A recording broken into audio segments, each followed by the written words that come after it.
بسم اللہ الرحمن الرحیم انا اعطیناک الکوثر فصل لربک وانحر ان شانئک هو الابتر صدق اللہ العلی العظیم اللہم صلی علی محمد وآل محمد اللہم صلی علی محمد وآل محمد محمد وآل محمد صلوات اللہم صلی علی محمد وآل محمد۔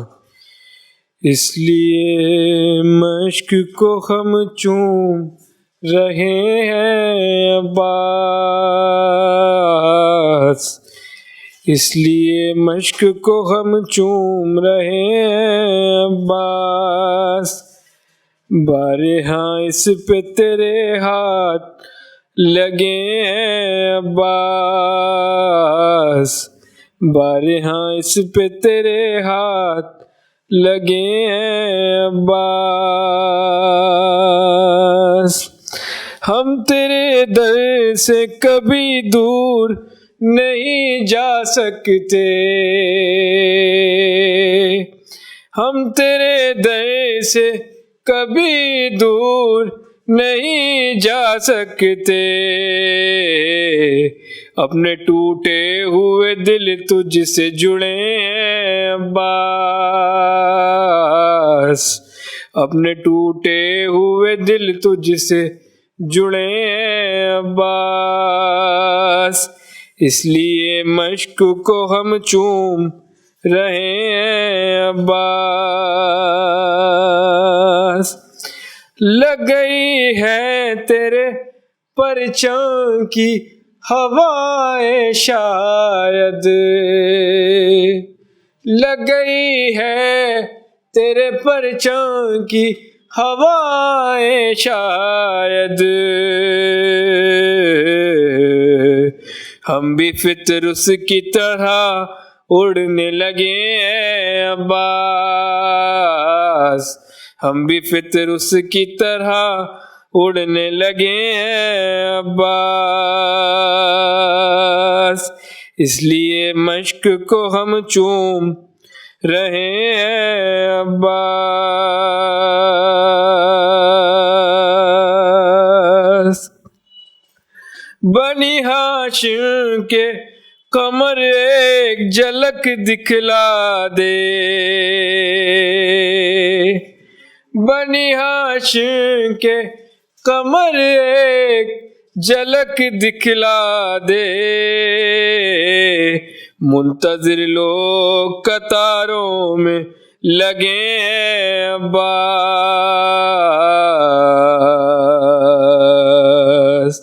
اس لیے مشک کو ہم چوم رہے ہیں عباس، میں نہیں دیکھ رہا زین کوئی بات نہیں، میں نہیں دیکھ رہا زین کوئی بات نہیں، یہ تسلی ہے مجھے دیکھ رہے ہیں عباس، یہ تسلی ہے مجھے دیکھ رہے ہیں عباس، میں نہیں دیکھ رہا زین کوئی بات نہیں، یہ تسلی ہے مجھے دیکھ رہے ہیں عباس، محمد وآل محمد صلوات اللہم صلی علی محمد وآل محمد۔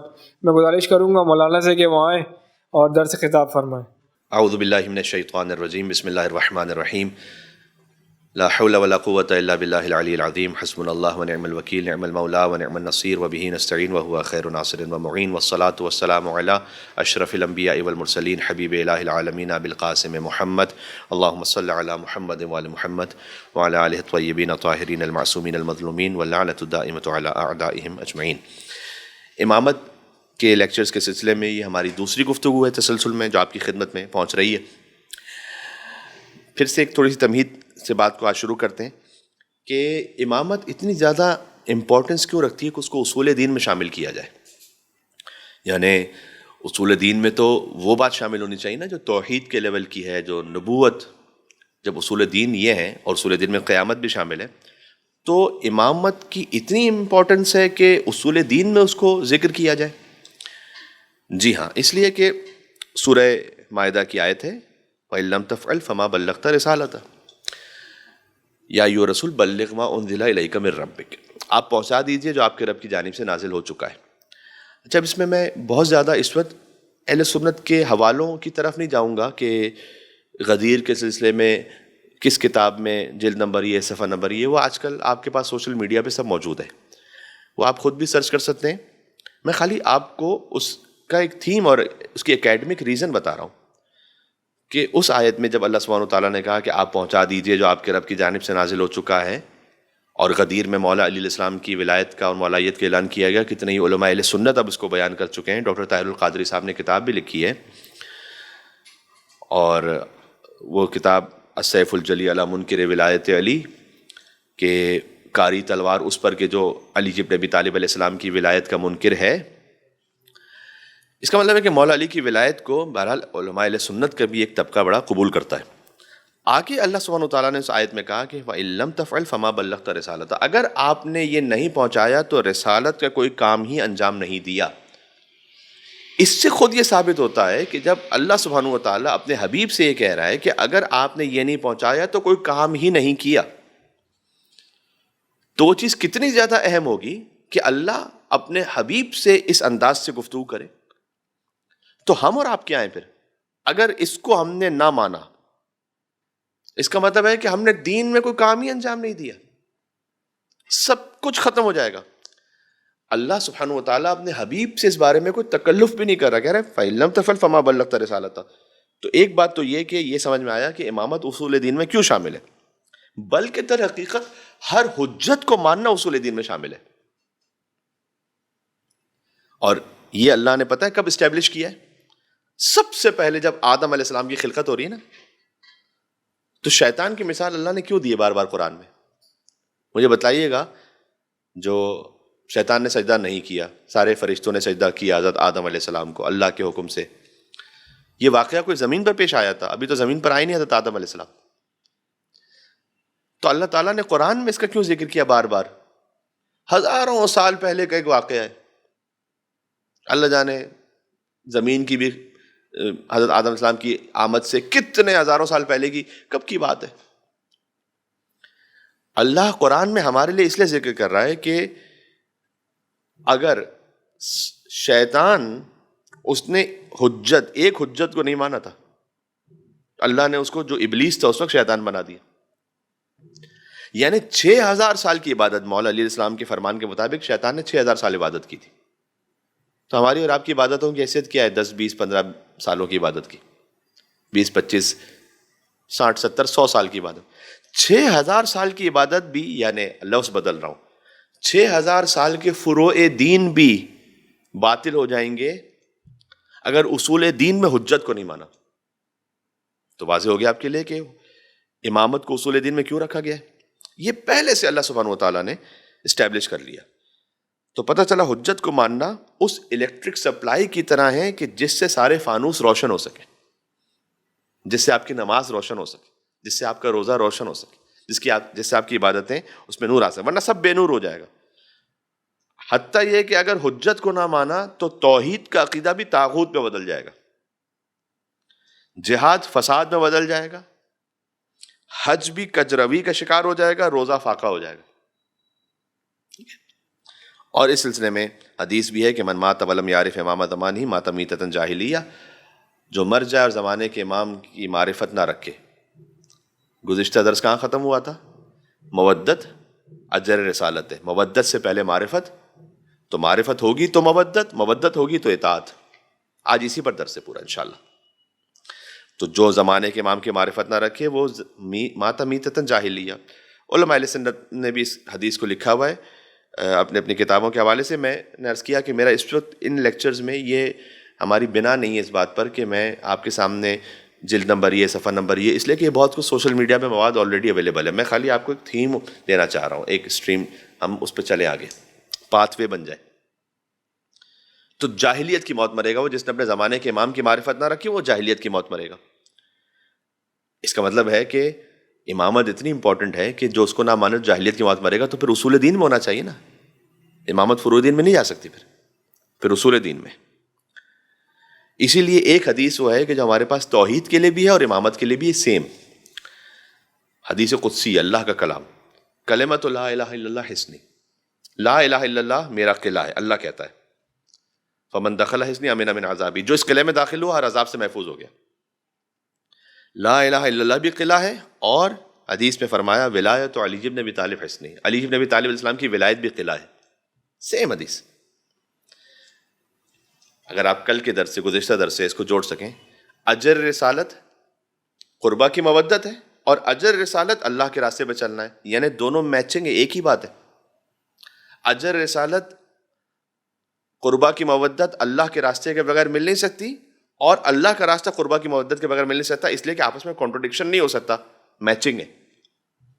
ویسے ہی کلمۃ لا الہ الا اللہ حصنی، توحید بھی قلعہ ہے، اور ولایت علی بن ابی طالب حصنی، امامت بھی قلعہ ہے. قلعہ کا مطلب کیا ہوتا ہے؟ جہاں آپ محفوظ رہیں. لیکن قلعہ اور زندان میں پتہ ہے کیا فرق ہے؟ زندان اس کو باہر سے بند کرتے ہیں، قلعے کو اندر سے بند کرتے ہیں. جب اندر سے بند کرتے ہیں اس کا مطلب ہے کہ آپ اس میں محفوظ ہوتے ہیں تمام آفات سے، بلاؤں سے. ایک اور عقلی دلیل ہے، اس کے بعد ہم کچھ قرآن کی آیتیں آپ کی خدمت میں عرض کرتے ہیں، بلکہ آج شاید کچھ زیادہ آیتیں، ارادہ ہے کہ شاید 15-20 تک بھی پہنچ جائے آیتیں میں آپ کی خدمت میں پڑھوں گا.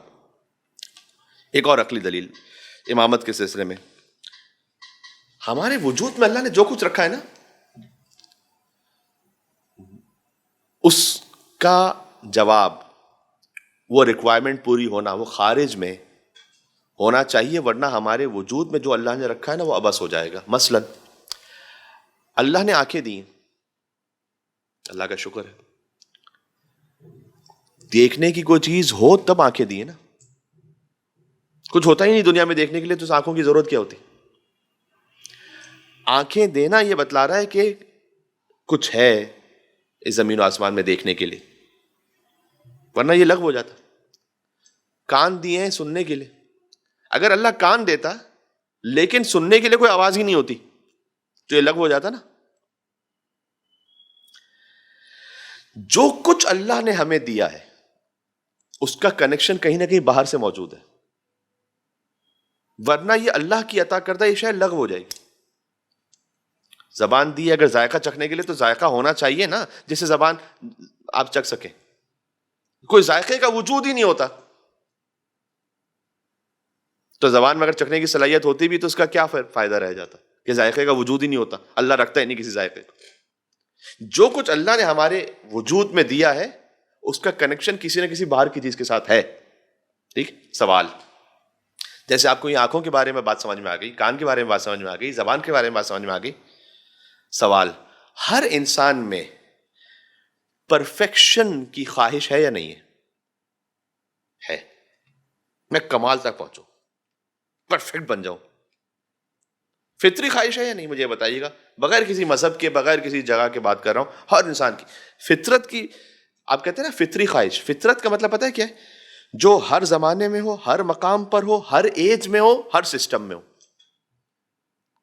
یعنی چاہے سسٹم میں ڈیموکریسی ہے، مونارکی ہے، ڈکٹیٹرشپ ہے، چاہے وہ آج کا زمانہ ہے، آج سے 500 سال پہلے کا زمانہ تھا، آج سے 500 سال بعد کا زمانہ آئے گا، کسی بھی مقام پر ہے، وہ ایشیا میں ہے، یورپ میں ہے، یو ایس میں ہے، کہیں پر بھی ہو، ہر ایج، مرد ہو عورت ہو، ہر انسان جس میں، اس کا مطلب ہے یہ اگر باؤنڈری سے آزاد ہو کر کوئی خواہش ہو، اس کا مطلب ہے کہ فطرت میں کیا ہے انسان کے لیے کہ وہ پرفیکشن کی خواہش رکھتا ہے. اگر یہ خواہش میرے اندر ہے تو جیسے آنکھ اللہ نے دی ہے تو کوئی دیکھنے کی چیز بھی ہونی چاہیے، کان اللہ نے دی ہے کوئی سننے کی چیز بھی ہونی چاہیے. اگر میرے دل میں، میرے وجود میں کمال کی خواہش ہے تو کوئی با کمال ایسی شخصیت کا وجود خارج میں ہونا چاہیے نا، کہ جس کی طرف میں بڑھوں تو میں کمال تک پہنچ جاؤں. اگر اللہ کمال کا راستہ ہی نہ بتلائے، کسی شخصیت ہی کو نہ رکھے کہ جو خود ہر اعتبار سے ایسے کمال پر ہو، ایسے پرفیکشن پر ہو کہ جس میں خطا کا کوئی امکان نہ ہو، اگر کوئی ایسی شخصیت کا وجود اللہ نہ رکھے تو میرے دل میں جو پرفیکشن کی خواہش ہے اس کو میں کیسے پورا کروں گا؟ کس کو دیکھ کر؟ اس کا مطلب ہے کہ آپ کے وجود میں کمال کی خواہش کو ہونا اور اس کا رکھنا، یہ اس بات کی دلیل ہے کہ خارج میں کوئی نہ کوئی با کمال ایسی شخصیت ہونی چاہیے جنہیں ہم اپنے الفاظ میں اور قرآن کے الفاظ میں امام کہتے ہیں، جن کا اتباع کرنا آپ کو پہنچا دے کمال تک، ورنہ یہ کمال کی خواہش لغو ہو جائے گی۔ یہ بھی ایک عقلی دلیل تھی۔ دیکھیں، چونکہ گفتگو ہو رہی ہے ہر سطح کے سامعین کے لیے، بچے بھی سن رہے ہیں، بڑے بھی سن رہے ہیں، مستورات بھی سن رہی ہیں، تو ہر فکر کے لوگ سن رہے ہیں، تو ہر ایک کے اعتبار سے کہنے کی کوئی دلیل ہونی چاہیے۔ اب میں آپ کی خدمت میں عرض کروں کہ پہلی گفتگو میں عرض کیا تھا کہ اللہ نے قرآن میں کہا سورہ برات میں کہ مصطفیٰ صلی اللہ علیہ وآلہ وسلم جو تمہاری ہدایت کے لیے بہت زیادہ شاق ہیں، بہت زیادہ ان کو تڑپ ہے کہ تم ہدایت پا جاؤ۔ اور ہم یہ تصور کریں کہ حضور چلے گئے، انہوں نے تو کسی کو متعین ہی نہیں کیا کہ ہم کمال تک کیسے پہنچیں گے، رہا کر کے چلے گا امت کو کہ تم خود دیکھ لینا۔ تاریخ میں بعد میں ادب احترام سے بات کرنا چاہتا ہوں، اس وقت کوئی مناظرے کی محفل نہیں ہو رہی، لیکن یہ حقیقت ہے۔ تاریخ میں آپ دیکھیں کہ حضرت ابو بکر نے حضرت عمر کو متعین کیا کہ میرے بعد یہ خلیفہ ہوں گے، تاریخ میں علماء اہل سنت نے سب نے لکھا ہوا ہے کہ حضرت عمر خلیفہ کیسے بنے، حضرت ابو بکر نے متعین کیا کہ میرے بعد یہ ہوں گے۔ اچھا، کیوں متعین کیا؟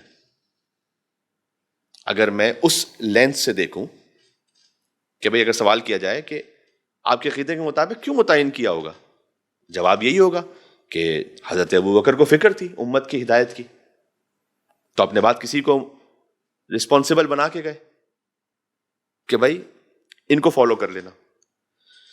تو اس کا مطلب یہ نہیں ہے کہ آپ یہ کہنا چاہ رہے ہیں کہ اچھا حضرت ابو بکر ان کو تو فکر تھی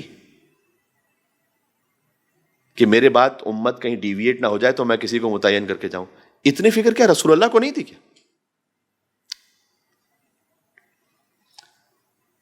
اگر خلیفہ اول خلیفہ دوم کو منتخب کر کے اور ان کا اعلان کر کے ان کو اپوائنٹ کر کے جائیں تو ان سے پہلے جو رسول اللہ ہیں وہ بغیر اپوائنٹ کر کے چلے جائیں، یہ عقل میں آنے والی بات ہے کیا؟ اور اگر یہ کہا جائے کہ خلیفہ اول تو خود متعین کر کے گئے تھے، وہ امت پر نہیں چھوڑنا چاہتے تھے، تو پھر رسول اللہ کیوں امت پر چھوڑ کے چلے گئے؟ وہ کیوں خود متعین کر کے نہیں گئے؟ یہ بھی ایک سوال ہے جو آپ کے پاس ہونا چاہیے۔ تو بہرحال یہ عقلی طور پر واضح ہے امامت کا کانسیپٹ، اس لیے کہ دنیا میں کہاں ہوتا ہے کہ خالی آپ کہیں میڈیکل کی کتاب کافی ہے، ڈاکٹر کی ضرورت نہیں ہے۔ دیکھا دنیا میں آپ نے کہ نہیں ہوتا؟ کہیں آپ نے دیکھا ہے کہ لاء کی بک کافی ہے، وکیل کی ضرورت نہیں ہے؟ یا ڈرائیونگ کی کتاب کافی ہے، ٹیوٹر کی ضرورت نہیں ہے؟ سوئمنگ خالی آپ کتاب پڑھ کے دیکھ لیں، سکھانے والی کی ضرورت نہیں۔ دنیا میں کہیں پر بھی کتاب بغیر معلم کے کافی نہیں ہوتی۔ یہ کون سا کانسیپٹ ہے کہ وہ اسلام کے جو آفاقی مذہب ہے جیسے قیامت تک کے رہنا ہے، اس کی کتاب بغیر معلم کے بس کافی ہے، وہ معلم وہ انٹرپریٹر جو اللہ کی طرف سے ہو۔ یہ ایک اور دلیل ہے ساتھ میں۔ تو یہ آپ کے سامنے کچھ اس کی اور بیسس آ گئیں۔ اب میں آپ کی خدمت میں کچھ قرآن کی آیتوں سے بات کو آگے بڑھاتا ہوں۔ دیکھیں، اب اس کا مطلب ہے کہ امامت کا کانسیپٹ یہ ہے کہ ہمیں قربا کی مودت، اجر رسالت، کل کی گفتگو سے تو پہلے معرفت ہوگی، پھر مودت ہوگی، پھر اطاعت ہوگی۔ تو قرآن میں اللہ نے کس کی اطاعت کا حکم دیا ہے؟ خالی اللہ اور اس کے رسول کی اطاعت کا حکم دیا یا ایک اور اضافہ بھی کیا ہے؟ وہی سوال کہ امامت اصول دین میں کیوں ہے۔ سورہ نساء کے آیت نمبر 59 پڑھ رہا ہوں، یا ایھا الذین آمنوا، یہ خطاب ہے صاحبان ایمان سے۔ اس کا مطلب اللہ عام انسانوں سے بات نہیں کر رہا، مومنوں سے بات کر رہا ہے۔ تو جو اپنے آپ کو مومن سمجھتا ہے وہ سنے، اطیعوا اللہ، اللہ کی اطاعت کرو، واطیعوا الرسول، اور رسول اللہ کی اطاعت کرو۔ اگر آیت یہاں پر رک جاتی تو پھر امامت نہیں شامل ہو سکتی تھی اصول دین میں، کیونکہ اللہ نے دو اطاعتیں کہا، توحید اور نبوت پہ بات ختم ہو گئی۔ اللہ نے آگے کہا اولی الامر منکم، اور جو تم میں اولو الامر ہوں، صاحبان امر ہوں، جن کے پاس امر ہو، ان کی اطاعت کرو۔ یہ کون اولو الامر ہے؟ آپ عام تفاسیر میں دیکھیے مسلمانوں کی، کہیں گے کہ اس وقت کے وزیر اعظم، صدر، بادشاہ. ایک زمانے میں ہمیں یاد ہے کہ جب ہمارے یہاں پر جو بھی وزیر اعظم صاحب ہوتے تھے، صدر صاحب ہوتے تھے، کوئی ڈکٹیٹر ہوتے تھے، ان کی جب تقریر نشر ہونے لگتی تھی اور ایک ہی چینل اس وقت ہوتا تھا، تو اس سے پہلے یہ آیت پڑھی جاتی تھی کہ اللہ کی اطاعت کرو، رسول کی اطاعت کرو، اور جو تم میں حاکم ہے اولو الامر، اس کی اطاعت کرو. اگر اس اصول کو مانے کہ اولو الامر سے مراد یہ ہے، تو اس میں اتنا بڑا فلو ہے کہ وہ اولو الامر جو آپ کہہ رہے ہیں ان میں خطا بھی ہے، ان میں گناہ بھی ہے، عام انسانوں کی طرح ہے نا، معصیت بھی ہے. اس کا مطلب ہے کہ اللہ ایک طرف کہہ رہا ہے اللہ کی اطاعت کرو، رسول کی اطاعت کرو، یعنی تم خطا نہ کرو، معصوم کے پیچھے جاؤ. دوسری طرف سے کہا اور اولو الامر کی، یعنی خطا کار کی اطاعت بھی کر لو. تو خود یہ تضاد ہو جائے گا اگر آپ اولو الامر کو غیر معصوم سمجھیں گے تو. اس لیے کہ اللہ ایک طرف سے کہہ رہا ہے خطا نہ کرو، اللہ اس کے رسول کی اطاعت کر کے، دوسری طرف سے اولو الامر کی اطاعت کرو یعنی خطا کر لو. یہ آپس میں تضاد ہے. اب اس کو اولو الامر کون ہے؟ احادیث ہمارے پاس ہیں. جابر بن عبداللہ انصاری سے بھی روایت ہے کہ جب یہ آیت نازل ہوئی، حضور سے انہوں نے پوچھا، حضور نے بیان کیا کہ اولو الامر سب سے پہلے علی بن ابی طالب ہیں، ان کے بعد ان کے بیٹے حسن، پھر حسین، اور پھر علی، اور پھر محمد صلی اللہ علیہ وآلہ وسلم، اور یہاں مراد محمد باقر علیہ الصلوۃ والسلام، ایک ایک نام لیا. وہ روایت ہمارے پاس ہے. میں قرآن کی آیات کی روشنی میں اس کو ذرا سا ایکسٹریکٹ کرنا چاہ رہا ہوں. اللہ نے اگر کہا کہ اولو الامر کی اطاعت کرو، تو قرآن میں سینکڑوں آیتیں ایسی ہیں جن میں اللہ نے یہ بھی کہا ہے ان کی اطاعت نہ کرو. جن کی اطاعت سے منع کیا ہے وہ تو اولو الامر نہیں ہو سکتے، کیونکہ یہ تو اللہ نہیں کہہ سکتا ایک طرف کے اطاعت کرو اور اولو الامر سے مراد یہی لوگ ہوں جن کے لیے کہا اطاعت نہ کرو. تو قرآن میں جتنے بھی، یہ تھوڑا سا جو علماء طلباء اس لیول پر ہیں ان کے لیے بھی ایک کام ہو سکتا ہے، قرآن میں جتنے لا تطع، اطاعت نہ کرو، ان کی، اس کی لسٹ بنائیے. اولو الامر کچھ بھی ہو سکتا ہے، یہ نہیں ہو سکتا. تو 4 طرح کے الفاظ سرچ کیجئے قرآن میں. لا تطع، اطاعت نہ کرو، یا لا تطیعوا، یہ پلورل ہے وہی. تو ایک سنگولر ایک پلورل. اطاعت نہ کرو، اطاعت نہ کیجئے، سنگولر پلورل. اس طرح سے ایک اور لفظ ہے لا تتبع، اتباع نہ کرو. اتباع اور اطاعت میں اس کی باریک معنی میں تھوڑا سا ایک فرق آتا ہے، لیکن نتیجہ دونوں کا ایک ہی ہے، پیروی کرنا. تو لا تتبع اور لا تتبعوا، جو 4 طرح کے لفظ سرچ کر لیجئے قرآن میں کہ اطاعت نہ کرو سنگولر، اطاعت نہ کرو پلورل. اس طرح سے اتباع نہ کرو سنگولر، اور لا تتبعوا، تم سب اتباع نہ کرو پلورل. یہ ایک آپ کے سامنے جب لسٹ آ جائے گی نا آیتوں کی، اولو الامر ان میں سے نہیں ہو سکتا، اس لیے کہ اللہ نے اولو الامر کی اطاعت کا حکم دیا ہے. اب میں آپ کے سامنے آیتیں پڑھ دیتا ہوں. سورہ کہف کی آیت نمبر 28، لا تطع من اغفلنا قلبہ عن ذکرنا. لا تطع، اس کی اطاعت نہ کرنا کہ جس کا دل ہماری یاد سے غافل ہے. تو پہلا تو اولو الامر وہ نہیں ہو سکتا کہ جس کا دل اللہ کی یاد سے غافل ہو. تو کون سا وزیر اعظم ہے بھائی یہ پھر اولو الامر؟ کون سے صدر صاحب ہیں؟ کسے مانیں گے آپ؟ کس بادشاہ کو مانیں گے؟ بنی عباس کو مانیں گے اولو الامر؟ بنی امیہ کو مانیں گے اولو الامر؟ ان سے پہلے والوں کو مانیں گے؟ قرآن سے قرآن کو جوڑ رہا ہوں اب. لا تطع من اغفلنا قلبہ عن ذکرنا، اطاعت نہ کرنا اس کی کہ جس کا دل ہماری یاد سے غافل ہو. واتبع ہواہ، اور جو اپنی خواہشات نفس کی پیروی کرنے والا ہو. اولو الامر وہ نہیں ہو سکتا جس میں خواہشات نفسانی کی پیروی ہو. وکان امرہ فرطا، اور جو حد سے گزر جانے والا اس کی اطاعت نہیں کرنا. یہ پہلی آیت ہوگی. ولا تطع الکافرین، سورہ فرقان. کافروں کی اطاعت نہ کرنا. اولو الامر کچھ بھی ہو سکتا ہے، کافر نہیں ہو سکتا. میچ کرتے جائیں نا. اگر ہم یہ کہیں کہ اولو الامر وہ بھی ہے کہ جس کا ذکر کبھی کبھی اللہ کی یاد سے غافل ہو بھی جاتا ہے، تو ایک طرف سے اللہ سورہ نساء میں کہے اولو الامر کی اطاعت کرو، اور سورہ کہف میں کہے کہ اس کی اطاعت نہ کرو کہ جس کا دل ہماری یاد سے غافل ہے. تو یہ میچنگ کیسے ہوگی پھر؟ اس کا مطلب ہے کہ اولو الامر وہ نہیں ہو سکتا کہ جس کا دل اللہ کی یاد سے کبھی غافل ہو جائے. ٹھیک ہے. سورہ فرقان میں کیا کہا؟ فلا تطع الکافرین، کافروں کی اطاعت نہ کرو. اب آیتیں پڑھ دیتا ہوں ایک کے بعد ایک، کانسیپٹ آپ کو کلیئر ہو چکا ہے. سورہ عنکبوت میں کہا وَإِن جَاهَدَاكَ لِتُشْرِكَ بِي مَا لَيْسَ لَكَ بِهِ عِلْمٌ فَلَا تُطِعْهُمَا، اگر تمہارے والدین بھی تمہیں شرک کی طرف بلائیں فَلَا تُطِعْهُمَا، ان کی اطاعت نہیں کرنا. اس کا مطلب ہے کہ شرک کی طرف بلانے والا وہ اولو الامر نہیں ہو سکتا. وَلَا تُطِعِ الْكَافِرِينَ وَالْمُنَافِقِينَ، سورہ احزاب میں کہا نہ کافر کی اطاعت کرنا نہ منافق کی اطاعت کرنا. سورہ قلم میں کہا لا تطع المکذبین، جھٹلانے والے جھوٹے کی اطاعت نہ کرنا. سورہ قلم ہی میں فرمایا لا تطع کل حلاف مہین، بہت زیادہ قسمیں کھانے والے کی اطاعت نہ کرنا، کیونکہ عام طور پر بہت زیادہ قسمیں کھانے والا جھوٹا ہوتا ہے. مہین، پست انسان کی اطاعت نہ کرنا. حماز مشاء بنمیم، تانے دینے والے چغل خور کی اطاعت نہ کرنا. مناع للخیر، خیر سے روک دینے والے کی اطاعت نہیں کرنا. معتد اثیم، حد سے بڑے ہوئے گناہ گار کی اطاعت نہیں کرنا، کیونکہ گناہ گار ہوتا ہے جو اپنی حد کو کراس کر لیتا ہے جو اللہ نے حد متعین کی ہے. عتل بعد ذلک ظنیم، ہٹ دھرم کی اطاعت نہیں کرنا، اسٹب بون، اکڑ جانے والا. ظنیم یعنی بد نسب، اس کی اطاعت نہیں کرنا. یہ اب تک کی چند آیتیں ہو گئیں. وَلَا تُطِعْ مِنْهُمْ آثِمًا كَفُورًا، سورہ دہر میں فرمایا جو گناہ گار اور کفران نعمت کرنے والا اس کی اطاعت نہیں کرنا. سورہ شعراء میں فرمایا لا تطیعوا امر المسرفین، جو اسراف کرنے والا ہے اس کی اطاعت نہیں کرنا. سورہ بقرہ میں فرمایا لا تتبعوا خطوات الشیطان، جو شیطان کے راستے پہ چلنے والا ہو اس کا اتباع نہ کرنا. سورہ اعراف میں فرمایا لا تتبع سبیل المفسدین، حضرت موسیٰ اپنی قوم سے کہہ رہے تھے، اللہ نے قرآن میں ذکر کیا خبردار فساد کرنے والوں کا اتباع نہیں کرنا. ولا تتبعان سبیل الذین لا یعلمون، جو علم نہیں رکھتا جاہل اس کی اطاعت نہیں کرنا، ظاہر اس کے پیچھے کیسے چل سکتے ہیں. ولا تتبع اہواء الذین لا یعلمون، سورہ جاثیہ میں فرمایا جو علم نہ رکھنے والا جاہل ہے اس کی خواہشوں کی پیروی نہیں کرنا. یہ پوری لسٹ آ گئی آپ کے سامنے.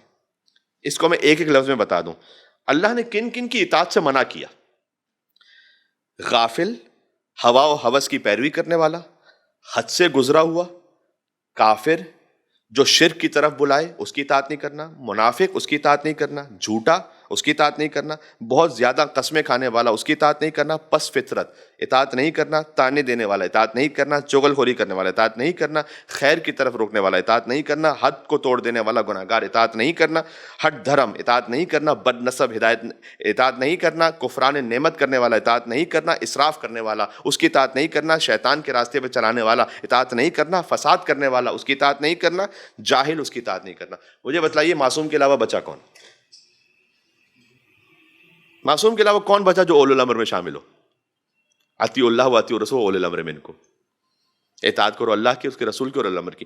ان کی تو اطاعت نہیں کرنی. اس کا مطلب ہے کہ اولو الامر یہ نہیں ہو سکتا جس کا دل غافل ہو وہ اولو الامر نہیں ہو سکتا، ہوا و ہوس کی پیروی کرنے والا اولو الامر نہیں ہو سکتا، حد سے بڑا ہوا گناہ گار اولو الامر نہیں ہو سکتا، کافر اولو الامر نہیں ہو سکتا، مشرک اولو الامر نہیں ہو سکتا، منافق اولو الامر نہیں ہو سکتا، جھوٹا اولو الامر نہیں ہو سکتا، پس فطر اولو الامر نہیں ہو سکتا. تو آپ کے پاس بچتا کون ہے پھر؟ یہ ہمارا مسلمانوں سے سوال ہے کہ ذرا بتلائیے ہمیں کہ آپ کا اولو الامر کون ہے. ہمارے لیے واضح ہے کہ ہمارے اولو الامر 14 ہیں. یہ قرآن ہے، ابھی صرف قرآن سے بات ہوئی ہے. مجھے بتلائیے تاریخ میں کہ کون جنہیں آپ اولو الامر کہتے ہیں وہ ان میں سے جن کی اطاعت نہیں کرنی کبھی نہ کبھی انوالو نہ ہوا ہو، کبھی نہ کبھی کفر نہ رہا ہو، کسی کا نفاق نہ رہا ہو، جھوٹ نہ بولا ہو، کفران نعمت کرنے والا نہ ہو، تانے دینے والا نہ ہو، چغل خور نہ ہو، آثمن گناہ گار تو کہیں نہ کہیں ہر انسان ہوتا ہے نا. اس سے خود ثابت ہوتا ہے کہ اولو الامر کا معصوم ہونا ضروری ہے. اور بہت عقلی بات ہے. پھر سے واپس سورہ نساء کی آیت نمبر 59 پہ چلیے گا کہ اللہ نے کہا یا ایھا الذین آمنو، ایمان والوں سے بات ہو رہی ہے، سب سے نہیں. ایمان والوں اللہ کی اطاعت کرو، رسول کی اطاعت کرو اور اولو الامر کی اطاعت کرو. ہمارا درس وہ امامت کے سلسلے میں جاری ہے. اور جب اللہ نے کہا اطاعت کرو اللہ کی، رسول کی اور اولو الامر کی، تو اولو الامر اسی لیول پر اسی لائن میں ہونا چاہیے نا، جو رسول اللہ کے ساتھ جس کا نام آ سکے. ہر ایک تو ایرا غیرہ اولو الامر نہیں ہو سکتا جس کا نام رسول اللہ کے ساتھ کیا عام شریف انسانوں کے ساتھ بھی نہ آ سکے. تو یہاں سے خود ایک اور دلیل سے ثابت ہوتا ہے کہ اولو الامر سے جو مراد ہیں وہ آئمہ علیہ السلام ہے. امامت کے کانسیپٹ پہ ہم بات کر رہے ہیں. امامت کے کانسیپٹ پہ کل ہم نے اجر رسالت سے بات شروع کی تھی. آج بات بڑھتے بڑھتے یہ پہنچی کہ پہلے ہم نے کچھ عقلی دلیلوں کو آپ کی خدمت میں عرض کیا کہ امامت کا جو کانسیپٹ ہے وہ امامت کے کانسیپٹ کو اور ایکچولی حجت کے کانسیپٹ کو اللہ نے فرام دا ویری بگننگ شیطان کے معاملے سے اسٹیبلش کیا ہوا ہے. یہ جو بعض لوگ ہم سے کہتے ہیں کہ آپ مولا علی کی امامت اور اہل بیت کی ولایت اور اتنا زیادہ اصرار کر کے پیچھے ہی پڑے رہتے ہیں. یہ پیچھے پڑنے کی بات نہیں جناب. ہم کہیں کہ اللہ کیوں پیچھے پڑ گیا شیطان کے؟ ایک سجدہ نہیں کیا تھا, 6000 سال کی عبادت اللہ نے اگنور کر دی. لوگ ہم پہ اعتراض کرتے ہیں کہ یہ کیا بات ہوئی, تو سمجھ میں کہ کوئی مولا علی کی ولایت کو نہیں مانے تو آپ کہتے ہیں اس کی عبادت ہی قبول نہیں.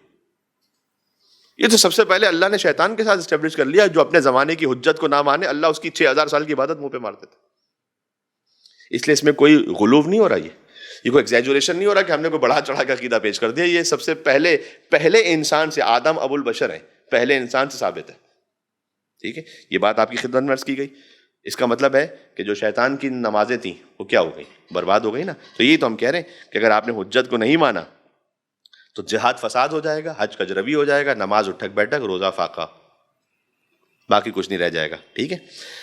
اور اس کے بعد پھر ہم نے یہ بھی آپ کی خدمت میں عرض کیا کہ جناب خلیفہ اول وہ تو متعین کر کے گئے,